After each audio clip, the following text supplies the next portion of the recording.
আজকে হচ্ছে নবমী, দুর্গাপূজার লাস্ট দিন, আর এখন বাজে হচ্ছে 2টো। আমি রেডি হয়েছি, যাবো ঘুরতে। কোথায় ঘুরতে যাবো যাই না, ওকে বললো রেডি হতে। পরেছি এই যে, কীভাবে দেখাই, এখন শাড়ি পরেছি স্কাই ব্লু কালারের। পরে দেখে নিও ভিডিওতে, এখন ভালো করে ঘরে করতে পারছি না, পরে হাজব্যান্ড বাইরে গিয়ে করে দেবে ভিডিও। তারপর দেখো আমি 2টো শাড়ি একরকমই নিয়েছি, একই ডিজাইনের। তোমরা আমার ব্লগ দেখলে বুঝতে পারবে। জিমিচো শাড়ি বলে এগুলোকে। একটা রেড কালারের নিয়েছি, মানে মেরুন কালারের, রেড না মেরুন কালারের নিয়েছি, আর একটা স্কাই ব্লু কালারের নিয়েছি। দুটোই চয়েস করে দিয়েছে আমার হাজব্যান্ড, আমি কিছু কিনিনি নিজের থেকে, ওই নিজেই চয়েস করে কিনেছে। তো আমি ওকে বলেছিলাম যে একটু আলাদা আলাদা টাইপের নিই, কিন্তু না, ও দুটো ভালো লেগেছে। আর এগুলো মানে এগুলো শাড়ি ওর খুব ভালো লাগে। এদিকে আমার নাক কান সব বন্ধ হয়ে আছে সর্দিতে, কিন্তু ঘোরা ছাড়া যাবে না, কারণ আজকে লাস্ট দিন। আর দুর্গাপূজায় এতগুলো মাস ওয়েট করার পর দুর্গাপূজা আসে, না ভুললে হয়। তো যাই হোক, এখন রেডি হয়ে গেছে, আমি পরে বাড়াবো, বেশি কথা বলি না। চলো, টাটা। আমরা তো বেরিয়ে পড়েছিলাম। আমরা যখন বেরিয়েছিলাম তখন বৃষ্টি পড়া শুরু হয়ে গেছিল, গুড়ি গুড়ি ঝিরে ঝিরে বৃষ্টি পড়ছিল। আমরা একটু দাঁড়িয়ে পড়েছিলাম মাঝ রাস্তায়, তারপর আমরা আবার রওনা দিয়েছিলাম। তো আমরা কোথায় যাচ্ছি ঘুরতে এখন তোমাদেরকে বলি। আমরা যাচ্ছি হচ্ছে বিজনিতে। আমাদের কোনো সেরকম প্ল্যান ছিল না আগে থেকে, আমরা হুট করেই প্ল্যান করে ফেলি যে আমরা বিজনিতে ঘুরতে যাব। কিন্তু পরে গিয়ে আফসোস করি বিজনিতে কেন ঘুরতে গেলাম, ধুবড়িতে গেলেই হয়তো ভালো হতো। এটা কেন বলছি আমি তোমাদেরকে, এটা আমি জানাবো তোমাদেরকে পরে। আর এই যে বলতে বলতে দেখো পৌঁছে গেছি বিজনিতে পৌঁছে প্রথমে এই পুজোটা আমরা দেখে নিয়েছিলাম। রাস্তায় ওয়েদারটা খুবই খারাপ ছিল, যেতে আমাদের অনেকটাই অসুবিধে হয়েছিল বিজনিতে, কারণ আমি পরেছিলাম একদমই পিছলা শাড়ি, সেজন্য আমার বাইকে বসতেও অনেক প্রবলেম হচ্ছিল। বলতে গেলে আমি বাইক থেকে পড়েই যাচ্ছিলাম গাইজ, এমন অবস্থা হয়েছিল আমার। তারপরে বিজনিতে যেগুলো ভালো ভালো পুজো হয়েছে সেগুলো কয়েকটা দেখেছি।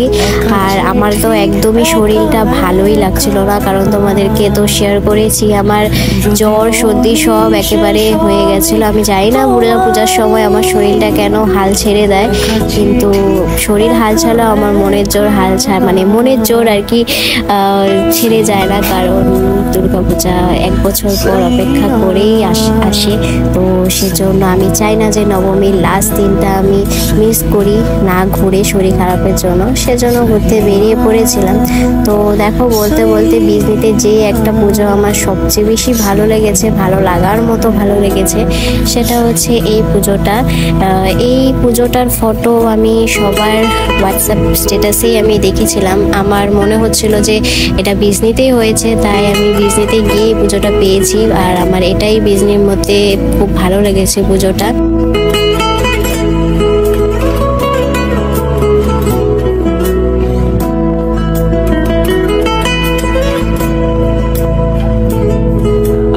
আমিতে ভাসিনি কোনো দিনও নীলে, তুমি তোমার 2 চোখে সেই নীল ছুঁলে। আমিতে ভাসিনি কোনো দিনও নীলে, তুমি তোমার 2 চোখে সেই নীল ছুঁলে। আজও আমার সারাটা নীল থাকে একা একা, সেই চিঠি না পড়া সুর আঁকা একা একা, ছুঁয়ে যায় তবু কখন এসে। যদি বলি সে সবই তোমাদেরকে আগেই বললাম যে বিজনিতে আমি গুনে গুনে কয়েকটা পুজোই দেখেছি, যেগুলো ভালো হয়েছে সেগুলোই আমি দেখেছিলাম। তারপর আমরা কোকরাঝাড় রিটার্ন করার জন্য বেরিয়ে পড়ি। কিন্তু হ্যাঁ, কোকরাঝাড় যাওয়ার আগে আমরা বাসুগাঁও গিয়েছি, বাসুগাঁও ঘুরেছি, কারণ সপ্তমীতে আমাদের ঘোরা হয়নি বাসুগাঁও ভালো করে, অষ্টমীতেও ঘোরা হয়নি। তাই আমরা ভেবেছিলাম যে নবমীটা আমরা ভালো করে ঘুরবো, বাসুগাঁওটা দেখবো। আর হ্যাঁ, তোমাদের সাথে যেটা শেয়ার করেছিলাম যে কেন বিজনিতে গিয়েছিলাম পুজো দেখতে, আফসোস করছি, সেটার কারণ হচ্ছে বিজনিতে পুজো একদমই ভালো হয়নি। ধুবড়িতে খুব ভালো হয়েছিল শুনেছিলাম, কিন্তু আমরা ধুবড়িতে না গিয়ে বিজনিতে চলে গেছিলাম, এটাই আমাদের আফসোস ছিল। আর এই যে এটা হচ্ছে বাসুগাঁওয়ের পূজা। যে 2টো পুজো দেখালাম তোমাদেরকে, একটা হচ্ছে ময়ূর দিয়ে, মানে ময়ূর থিম দিয়ে বানিয়েছে, আর একটা রকেট এরকম থিম দিয়ে বানিয়েছে। 2টো পুজোই খুব ভালো লেগেছে আমার।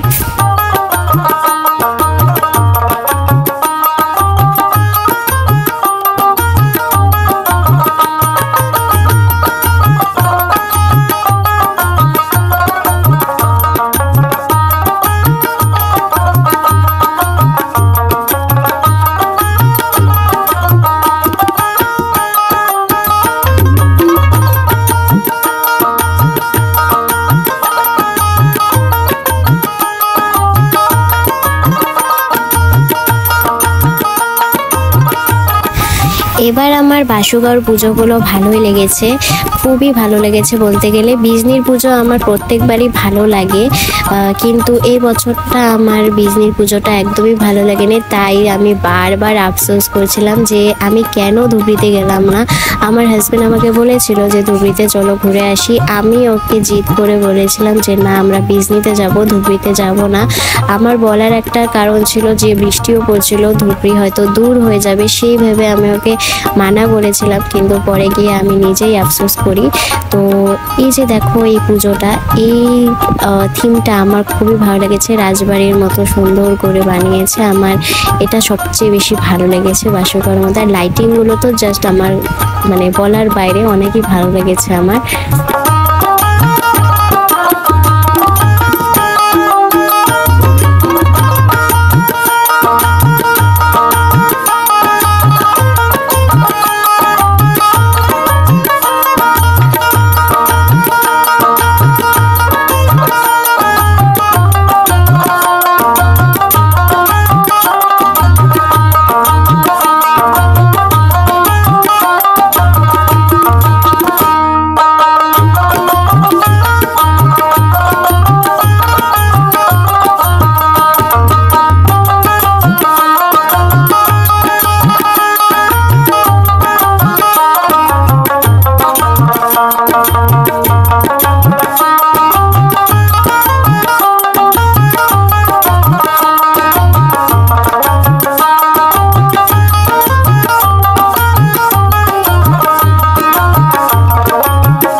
আমরা বাসুগাঁওর পুজো দেখে রিটার্ন করছি কোকড়াঝাড়ে, কারণ আজকে লাস্ট পুজো। তো কোকড়াঝাড়েই আমরা রাত অবধি থাকবো, কারণ আমাদের বাসুগাঁওতেই 9টা বেজে গিয়েছিল, তাই আমরা রিটার্ন করি কোকড়াঝাড়ে। আর আমি রাস্তাতে আর কোনো বাইক দিয়ে যাওয়ার ভিডিওই করতে পারিনি, কারণ আমার উঠে গেছিলো আরও জ্বর, বাইকের হাওয়া লেগে লেগে, আরও ওয়েদারটাও ছিল ঠান্ডা। তো এমনি আগে থেকে জ্বর ছিল, আরও জ্বর উঠে গেছিলো। তো এই ঠাকুরটা যে দেখতে পাচ্ছ মা দুর্গা, এটা হচ্ছে আমাদের কোকড়াঝাড়ের পুজো। যেগুলো দুটো পুজো আমি কোকড়াঝাড়ের এখন পর্যন্ত দেখিনি। অষ্টমীতে আমি রাত্রেবেলা কোকড়াঝাড় পুরোটাই ঘুরেছি, কিন্তু কোকড়াঝাড়ে আরও দুটো পুজো আমার দেখা হয়নি, সেটাই আমরা যাওয়ার পথে দেখে নিয়েছিলাম। তো এই যে মুখ চোখের অবস্থা খারাপ হয়ে গেছে, আমার পুরো জ্বর উঠে গিয়েছিল। তারপরে যে আমরা খেতে আসছিলাম বিরিয়ানি, কিন্তু আমি বিরিয়ানি খেতেই পারিনি, অল্প খেয়ে জাস্ট আমি আর খেতেই পারলাম না। জ্বরের মধ্যে কিছুই খেতে ভালো লাগে না, সবই তেতো লাগে, সেজন্য আর খেতেই পারলাম না। আমরা ডিসাইড করলাম যে কোকড়াঝাড়টা পুরো হেঁটেই ঘুরবো, কারণ আমার যেহেতু জ্বর উঠেছিল সেজন্য আমরা ডিসাইড করলাম যে হেঁটে ঘুরবো, তাহলে আমার শরীর থেকে ঘামও বেরোবে আর জ্বরটাও নেমে যাবে আর ভালো লাগবে, সেজন্য আমরা হেঁটেই ঘুরছিলাম। তো এই যে কোকড়াঝাড়ে এই মণ্ডপটাও আমাদের দেখা হয়নি অষ্টমীতে, সেজন্য এই মণ্ডপটাতে এসেছিলাম। দেখো কুলো দিয়ে কি সুন্দর করে মানে সাজিয়েছিল, আমার তো খুবই ভালো লেগেছিল এই মণ্ডপটা।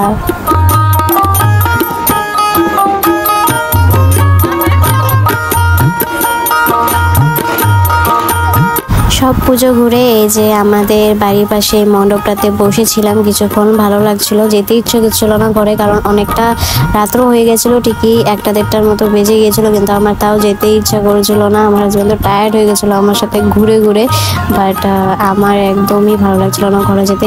কারণ লাস্ট পুজো, নবমী রাত, শেষ রাত। এই যে মুখ দেখে বুঝতেই পারছো ও পুরো টায়ার্ড হয়ে গেছে, আমাকে শুধু বলছে চলো ঘরে চলো, আর কত 1-1:30টা বেজে গেছে। আমি বলছি যে না, আর একটু ঘুরবো, নবমীর রাত, আমি যাবো না, কালকে তো দশমী। এই জন্য আমি যেতে চাইছিলাম না বাড়িতে। তারপর ওকে টেনে নিয়ে আমি আবার আরেকটা মণ্ডপে চলে যাই, যেটা একটু দূরই ছিল, হেঁটে হেঁটেই গিয়েছিলাম, কারণ বললামই আমি হেঁটে হেঁটেই ঘুরছিলাম কোকরাঝাড়ে। তো এই মণ্ডপটাতে এখন গিয়েছিলাম। এই মণ্ডপটাতে হচ্ছিল চেয়ার খেলা। প্রথমে হচ্ছিল মহিলাদের চেয়ার খেলা, তারপরে হবে জেন্টসদের খেলা। তো ছেলেরা যখন খেলছিল তখন তো চেয়ার পুরো ভেঙে গিয়েছিল, একটা না দুটো চেয়ার ভেঙে গিয়েছিল। ছেলেদের চেয়ার খেলা এতটাই বাজে ছিল যে চেয়ার ভাঙার জন্য আর ছেলেদের চেয়ার খেলাটা কন্টিনিউ করেনি আর এই ক্লাবের কমিউনিটির মানুষগুলো। তো খুবই হাসি পেয়েছিল দেখতেই তোমরা দেখবে কিভাবে পড়ে গিয়েছিল। আমি সামনে থেকে দেখে জাস্ট হাসিটা কন্ট্রোলই করতে পারিনি। আর একবার না, এভাবে দুটো চেয়ার ভেঙেছে, আমার খুবই হাসি পেয়েছিল। এই ভিডিওটা যদি তারা দেখে হয়তো খুব রাগ করবে, কিন্তু সরি, আমি ছেড়ে দিলাম, আমার খুবই ফানি লেগেছে ব্যাপারটা। তারপর দেখো আমি আবার আমাদের বাড়ির পাশের মণ্ডপে চলে এসেছিলাম। রাত 2টো বেজে গিয়েছিল, কিন্তু আমার বাড়িতে যাওয়ার একদমই মন ছিল না, কারণ আমি ভাবছিলাম যে এই রাতটা পেরোলেই তো দশমী, একটু থাকি। আর রাতের বেলায় এত মানুষ ছিল, প্রায় 3টে-3:30 অবধি রাস্তায় অনেকটাই ভিড় ছিল। আর এই যে এখন আমি আরেকটা মণ্ডপে চলে এসেছি, এটা আমাদের বাড়ি থেকে অনেকটাই দূর, হেঁটে হেঁটেই চলে এসেছিলাম। বললাম না আমার ঘরে যেতে ইচ্ছা করছিল না।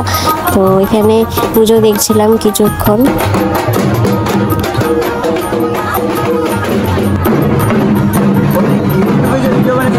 তো এরকম 2-2:30 বাজার পর কিছুটা ডান্স করে নিলাম সবার সাথে, কারণ লাস্ট দিন একটু মজা করে নিই।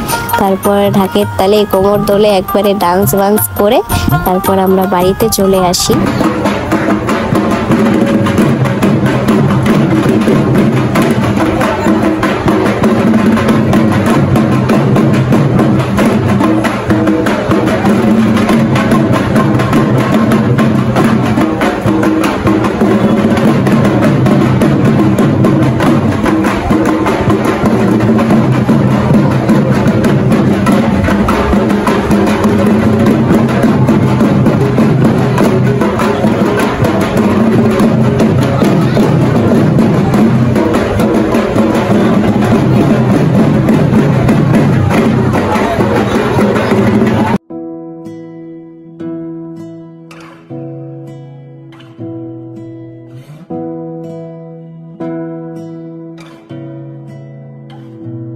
তোমাকে না লেখা চিঠিটা ডাক বাক্সের এক কোণে, সাদা খামের না লেখা নাম এঁকেছে তার গানে।